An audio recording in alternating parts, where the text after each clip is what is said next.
and pushing north, lots of heavy bands of rain. Just to the south, here's a low right now, sort of a dry slot working into the storm, which does extend into Middlesex, New Jersey. However, further south, we're seeing an intensity in the Delmarva as the storm starts to pass that area. Look at the oranges, yellows, and reds showing up there right on the coast of Delaware, likely eating away at Rehoboth Beach and places right there along the Delaware coastline. It's a Category 1 storm. The 80-mile-an-hour winds within the storm have been sustained, and everything is holding together there.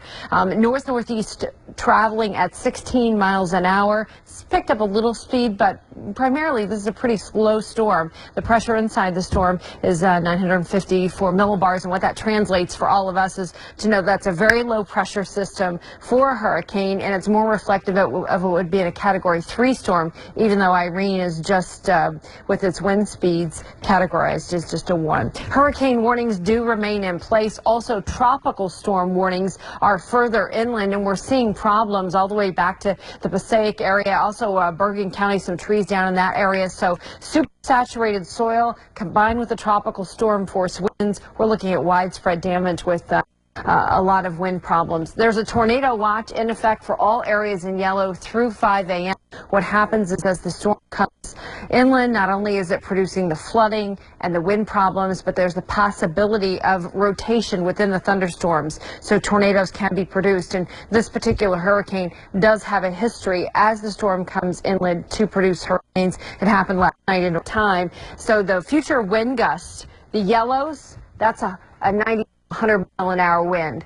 That type of wind shoving water onto our shores and into our bays and inlets is going to cause some major problems across the area. That combined with the water we've had overnight and the churning of the waves, it's a perfect recipe for the type of problems that we were fearful might occur. Right on the satellite, make one last look here. We will see a lull coming in. Look at how the rain has just completely stopped a part of the Jersey shore. It's temporary. More of the storm to come in tonight in and across the area. Heavier bands of rain. Major flooding for these areas. Bound, Blackwells, Mills, Little Falls, Lodi, Pompton Lakes, and Macoupin. Also, the projections are for moderate flooding for Long Island, the shores of Nassau and Suffolk counties. A lot of roadways are already closed in this area. We're getting those storm reports in, just one right after the other. Oceanside is included in this, Massapequa, Bayshore, and Sayville. Also, major flooding for Battery Park City, Coney Island, Midland, Rye, and Port Richmond. The flooding potential is moderate in the New Jersey area, but still, this is going to be real tricky to see how the runoff creates flooding in some of these areas. Millington, Chatham, Boonton, Pompton Plains, Wanacue, and Raritan. Really impressive rainfall amounts coming in for the early part of the storm. There's still a lot of water to come. Wind gusts 50 to 70 miles an hour. We're approaching this right now with the Staten Island wind gusts that we saw of a 62-mile-an-hour wind. The rainfall amounts, everything looks on tap for this. Tip of Long Island, 3 to 5 inches of rainfall for you, but with this storm surge and the waves battering the shoreline, you've got plenty of water to contend with as well. We wrap it up by saying that the worst effects are now through 10 a.m. The end time of the worst effects of the storm, Sunday, 2 o'clock. We'll be dealing with the after effects of the storm, but it'll start to exit the area and we'll get some relief starting early tomorrow afternoon. Rainfall totals 5 to 10 inches. The highest sustained winds 50 to 70 miles an hour, and the highest wind gusts 70 to 90. So those highest wind gusts likely coming in the early morning hours tomorrow. Storm surge 4 to 8 feet across the area. I guess the silver lining in Hurricane Irene is that we will have absolutely gorgeous weather to follow this storm. It still seems like that is a far ways away, though, at this point. Very far away. Yeah, but that'll be Monday, right, Amy? As early as tomorrow night, we could see the skies really opening up and clearing up. We could have a gorgeous sunset by tomorrow night. It's interesting. I looked at the computer models, and as the storm exits the area, there'll be a very tight pressure gradient. And in the world of meteorology, what that means is that they'll become a really quick wind to sort of blow the hurricane out of town, and everything clears up very quickly. So that'll be something to watch for once the storm wraps up. That's the calm after the storm, right? Exactly. All right, Amy, thanks for the update. We're getting in from municipalities in Orange County. So make sure if you have a question about the storm, that's what we're here for tonight, is to help you understand what's happening with the storm, what you can expect out of it, and we'll continue to take your questions and concerns. We'll either answer them online or right here on the air. All right, the track takes it. Look at the cone of uncertainty, how it has narrowed over the last couple of days, and so we've got got this area, the track looking like it's going to be just barely east of New York City itself. The worst of the storm, here are the time frames. For Philadelphia, it's 6 to 8 a.m. They're getting some real heavy rain and downpours there right now, but the worst of it, 6 to 8 a.m. For the New York City area, I think about 7 a.m. till as late as 10 a.m. across our area is what we're looking at. And then the storm is well off to the north by noon. And we'll start to see improvements in the afternoon. Flooding potential for New Jersey, major spots, Stanton, Manville, Bound Brook, Blackwell's Mills, Little Falls, Lodi, Pompton Lakes, and Macoupin. We're also looking at moderate flooding in Long Island, the shores of Nassau and Suffolk counties. That includes Oceanside, Massapequa, Bayshore, and Sayville. Major flooding for the Battery Park City area, Coney Island, Midland Beach, Rye, Port Richmond. The early reports that we got from across the area, the eyewitness news teams that were out, showed the beginning of some of this flooding that we're expecting to continue overnight. When it's dark outside, it's difficult to see, but when we wake up, we're expecting a continuation of what we got started with late last night. Moderate flooding expected in these New Jersey areas: Millington, Chatham, Boontown, Pompton Plains, Wanacue, and Raritan. The rivers are going to continue to rise even after the storm leaves us. What happens in a quick moving thunderstorm, you get the creeks and streams, they come up really quick, and then it takes 24 to 48 hours for the storm runoff to really be affected in the different river waterways across the area, so that'll be what we are watching for. Irene's impacts as we wrap it up here. Start time of the worst effects, it's underway through about 10 o'clock tomorrow morning. We're ending the storm at 2 p.m. in our area, and even some improvements in the atmosphere as early as tomorrow night. We could be clearing out, looking at a real beautiful sunset. Rainfall totals across the area on track to be 5 to 10 inches. The highest sustained winds, 50 to 70 mile an hour winds. That's sustained, so there's still a good potential that we could see some of these bridge areas threatened, so we're watching that real carefully overnight. The highest wind gusts in the storm, 70 to 90 miles an hour. We've been on the low end of that, getting the upper 60s. We have yet to get a 70 mile an hour wind gust in our area. The storm surge, 4 feet to 8 feet. As I wrap up, you guys, I made a little quick list that I wanted to share with you. Okay. Some of the impact in Push Island will be just after 7:30, Sandy Hook 7:45, Battery Park, Lower Manhattan. Everyone has their eyes fixated on this one, 8 o'clock, and if we see that track wobble here in the next 10 hours even further to the west, we're going to have some real problems down there in Lower Manhattan. Stanford has a late tide at 11:15 a.m. So lots to watch out for there. The tropical tracker has everything on schedule for this storm to remain a Category 1 storm. Now, even if it were to become a tropical storm, already everything is in play. It's a very large storm system, plenty of water and wind to cause major problems across the area. So any weakening of the storm at this point is pretty much not even a factor for us. It's already a strong enough storm to have major impacts across the area. Peak wind gusts through this main area, 50 to 70 mile an hour winds. Long Island and right at the Jersey Shore, we could see some 90 mile an hour winds. That's right as the hurricane moves overhead. That's about 10 hours from now. Now, locally, the rainfall from Irene could be above 10 inches. We're forecasting 5 to 10 in this area in dark blue, but we've already seen up to 4 inches. We're not even through the first half of the storm, so still plenty to come. The flooding potential is pretty impressive. Let's start with New Jersey. Major flooding expected at Stanton, Manville, Bound Brook, Little Falls, Lodi, Pompton Lakes, and Macoupin. So the flooding potential is not just in area. Several places. Long Island is expecting moderate flooding in the shores of Nassau and Suffolk counties, including Oceanside, Massapequa, Bayshore, and Sayville. Major flooding in the New York area. I was talking about the high Coney Island. These are all places that are expecting down to New Jersey, Millington, Pompton Plains, Wanacue, and Raritan. This is the best geography in You're going to learn a lot.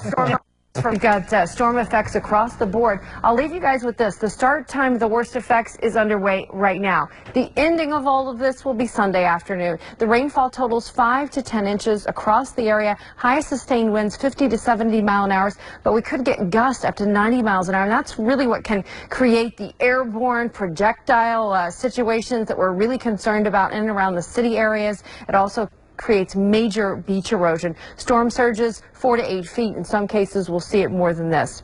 Lots more to cover as we go throughout the overnight period tonight, you guys, and I'm sure we're going to have some amazing live pictures. I think one thing that's a little unsettling for all of us is that the storm is hitting at night. It's dark outside, and it's difficult to see what's happening. And the picture that we leave people with at night will be very different, Amy, than the picture they get early in the morning. Island will be just freeze, Amy. Well, what we're looking at right now is these rain bands coming in. We've got about 6-7 more hours of these rain bands coming in series before we get into the worst of the storm.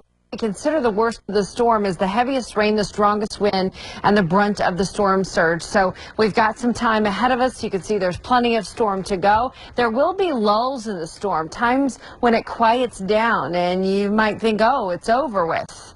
So see one of these lulls sort of setting up over Philadelphia right now, but the brunt of the storm will be making its way into Philadelphia by about 6 a.m. and then into New York City between 7 and 10 a.m. And it looks like everything is pretty much on track with the path of the storm, so no major changes. We'll get another update from National Hurricane Center. They are giving the updates now every 2 hours, so we'll be getting one coming up at 1 o'clock. Right now the winds are at 80 miles an hour. The storm itself has picked up a little bit of speed, not much. It's moving north-northeast at 16 miles an hour. The pressure is still incredibly low. A lot of people look at this as a Category 1 storm, but the pressure, the low pressure inside of the storm is more reflective and characteristic of a Category 3 storm. So that's something interesting to know. Hurricane warnings remain in effect for all the areas. Rain, red tropical storm warnings inland. So warning mode means it's here, it's happening now. We're seeing the effects of that. Areas in yellow under a watch. So tornado watch, including the boroughs,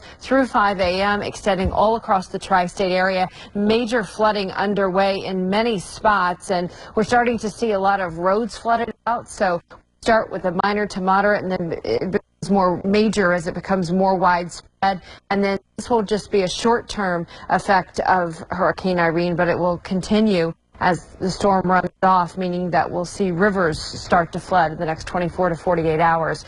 Rainfall totals will continue to increase here.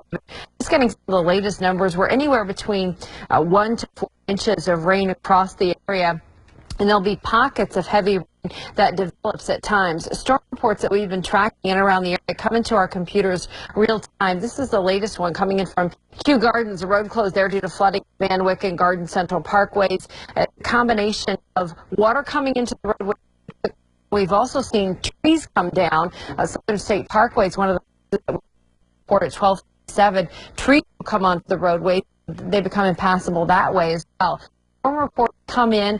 Official spotters, people that follow the weather all the time, and they'll give us their official readings. We'll also use that to compare against what's happening on the radar.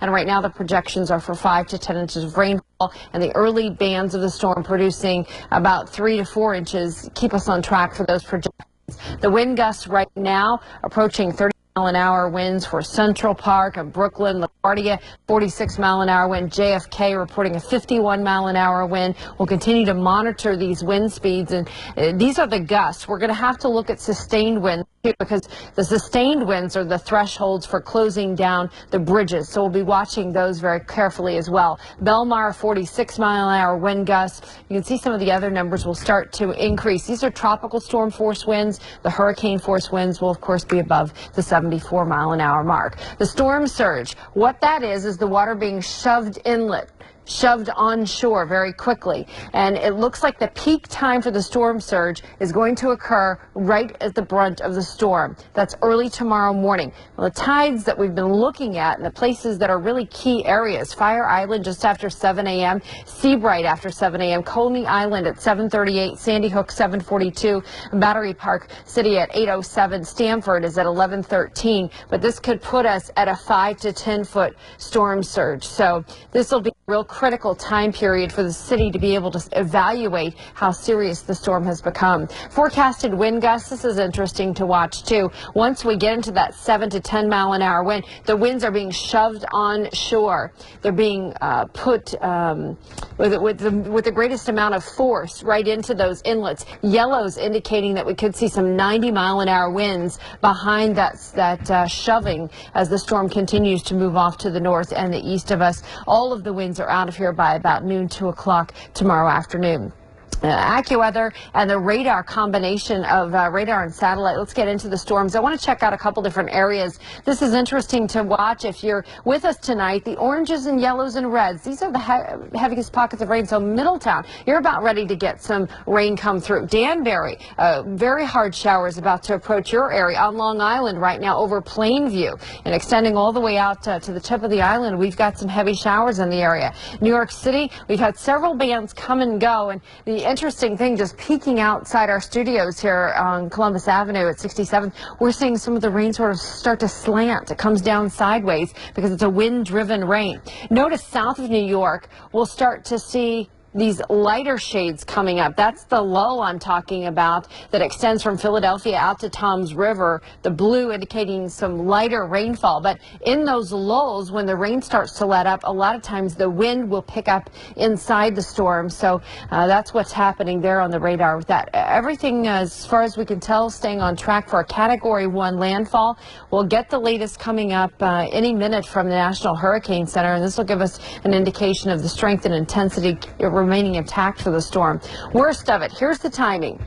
Philadelphia moving northward between 6 and 8 a.m. For the New York City area between 8 and 10 a.m. We're getting the worst of the storm. The worst rain, the worst winds, and also the highest storm surges. All of it moving out of our area by about noon. That's the storm itself, but the effects of the storm, the flooding that will continue for 24, 48 hours, even into early next week, will likely be well with us. So even after the storm passes, New Jersey, major flooding expected in some areas. Long Island, moderate flooding to the shores of Nassau and Suffolk County. This includes Oceanside, Massapequa, Bayshore, and Sayville. Major flooding for New York City. All these areas listed out here. Battery, Park City, Coney Island, Midland Beach, Rye, and Port Richmond.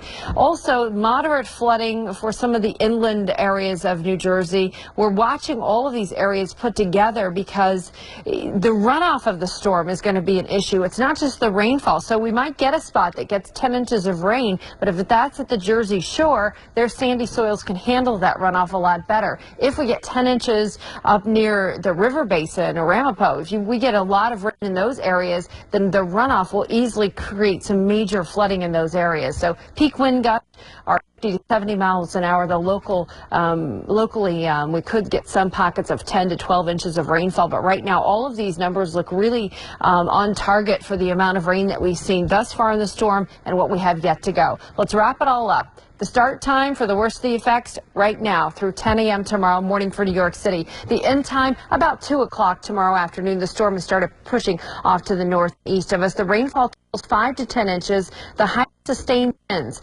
50 to 70 mile an hour winds. A sustained wind means it lasts over a period of time. A gust is just a brief shot of wind coming in 70 to 90 miles an hour. And the storm surge, the reason so many people have been evacuated across our area, 4 feet to 8 foot storm surges. Everything looks on target with those. Those could be by the high tides. So we'll continue to monitor all of this. I want to get the latest from the National Hurricane Center. I'll check in with that update, and I'll have more for you guys coming up in a few minutes. All right, some new numbers coming in.